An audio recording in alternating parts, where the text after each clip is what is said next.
Hello, my sweetest sweeties. Sonia here. I hope you're having a fabulous week.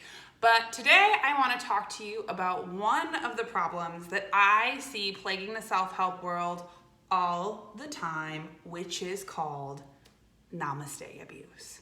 Now, what is Namaste Abuse? Namaste Abuse is when we use our tools, whether it's our spiritual tools, our life tools, as a way to sort of be extra critical of ourselves. The interesting thing is a lot of times when we come to this path of spirituality and learning, we have this ideal of who we're going to be in our minds, like this perfect person that if we sort of learn all the tools and do all the things and find our ways, and we're going to be like the most centered, grounded, loving, amazing, wonderful, wonderful, wonderful person, and life is just going to float by and we're going to have all the tools to navigate. But in reality, that's not true. And life is what it is. And a lot of times we can use Namaste Abuse as it's like kind of the most insidious way that we can be hard on ourselves, because it's this place of where we hold ourselves to this place of perfection. And I, Sonia, for one, am totally guilty of Namaste Abuse all the time. And a really interesting thing that happened to me this week that really sort of brought that to the forefront of my mind is I went to go hang out with my boyfriend who was finishing tour. I went to go pick him up, and I brought my favorite skirt with me. And so bring my favorite skirt, I wear it, I love how I'm feeling, my look, I'm like, oh, I'm so cute. Anyway, yesterday I get home, I am unpacking my stuff, and I realize that I left my favorite skirt at the hotel.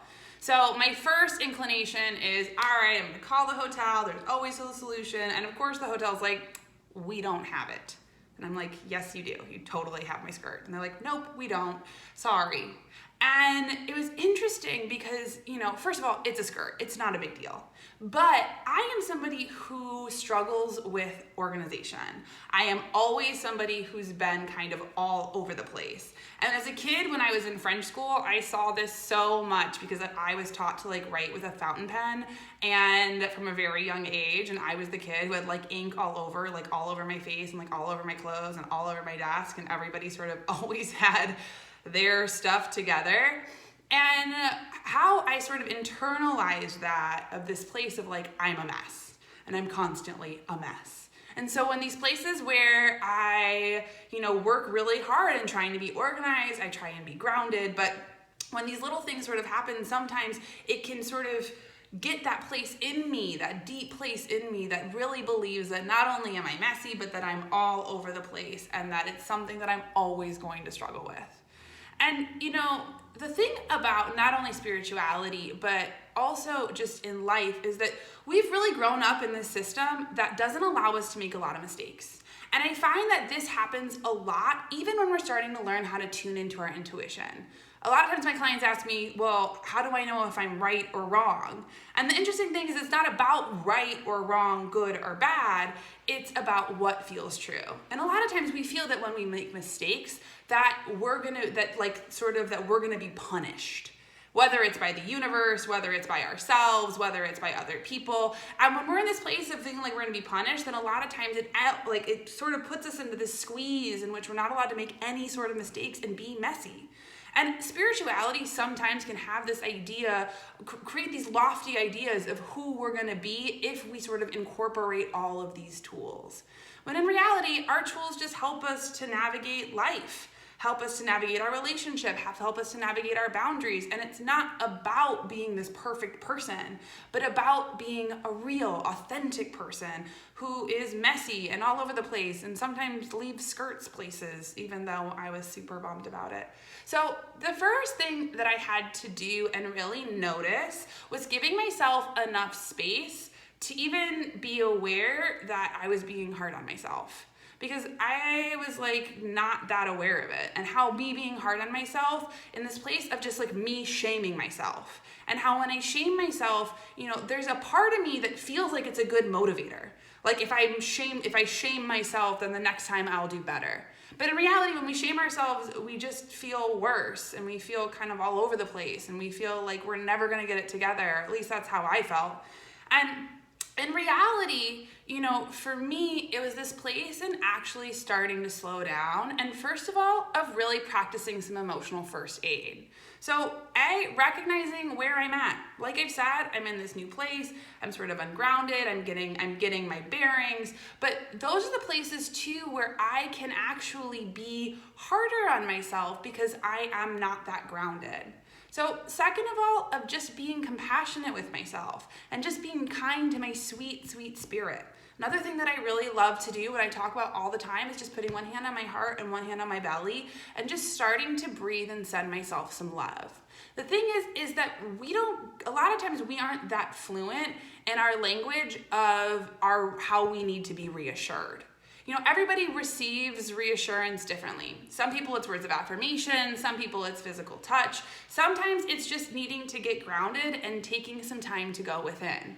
For me, my language of being reassured is a lot around words of affirmation, telling myself it's okay, telling myself I can relax, and even just telling myself that I love myself and I can be messy, and that's maybe part of my charm. Fourth, that it's also a place where I can start to slow down. And also noticing what are the messages and what are the things that I can put down. Like, I don't have to necessarily carry all of that weight. And if I can mentally allow myself a little bit more room to breathe, then I can get grounded and be more gentle with my loving spirit and actually start to tune more deeply into my own intuition. The thing about having and being on the spiritual path, and a lot of times when we think about it, we have these ideas of like karma. It's like, oh, that's your karma, which is like somehow like the universe is going to like come get you or like punch you in the back of the head if you make a mistake. When in reality, karma just means lesson. What is the lesson? And for me, the lesson was twofold. I need to start to slow down. A lot of times I am really on hyperdrive, and it's part of my enthusiasm and my way of life and just even who I am. But if I can start to slow down, then I can start to be more gentle with myself, be aware of what my thinking is. Am I holding myself to standards of perfection? Am I being too hard on myself? Is that even true? And in reality, I was like, I just made a mistake. It's okay. It's not the end of the world. But, even there, and then practicing that emotional first aid. It's like, it's okay. I'm okay. And if we can start to be more clear and more gentle with ourselves, because so often we're so gentle with the people around us. As empaths and sensitives, we give people around us plenty of room to make mistakes, but then we don't allow it for ourselves. And the thing about walking a spiritual path and being an awakened person doesn't mean that we're going to attain perfection. We are human beings. We are messy people, and that's okay. That's where the goodness lies. That's where the fun lies. That's where the juice lies. That's where the creativity is. And so, today I really want to invite you to be aware of what it is that you say to yourself. Do you have this idealized version of who you're going to be in your mind that you're somehow striving to reach? Because maybe we need to let that go. I'm going to let that version of Sonia go and be kind to this version of Sonia, who I know. And even talking about that catcher's mitt of the things that I know to be true about myself, and knowing that I am on my path of growth and that is really all I can ask of myself. And that, instead of being good or bad, right or wrong, is really my way that I'm going to measure my success. And also, too, in just being more gentle with myself, gentle when I make mistakes, and gentle when just others make mistakes. Because always we are our own worst critic. So that is my message for you today. Hopefully, pray maybe my skirt will show up, but also I've let it go. So if you're struggling, head over to our page, soniaandsabrina.com. We have tons of tips, tools, and sign up for our newsletter. I send a free spiritual lesson a week of things that I'm working on, the tools that I use in my own life. And also, if you need a reading, if you're struggling, if you're not sure of your purpose or what it is that you're working towards, sign up for a reading. I do 30-minute readings, 1-hour readings, and also I offer mentoring. So if you're somebody who has all the tools and all the knowledge, but again, that intellect gets in the way of what's the right way to do it, let's work together. I can help you not only embody those tools, but really start to change your life in a way that feels in alignment with your spirit and quiet that inner critic. because we all have them, and we can't shoot our pet. They're here to help us as long as we train them well. All right, hope you're having a beautiful day. Love you. Bye.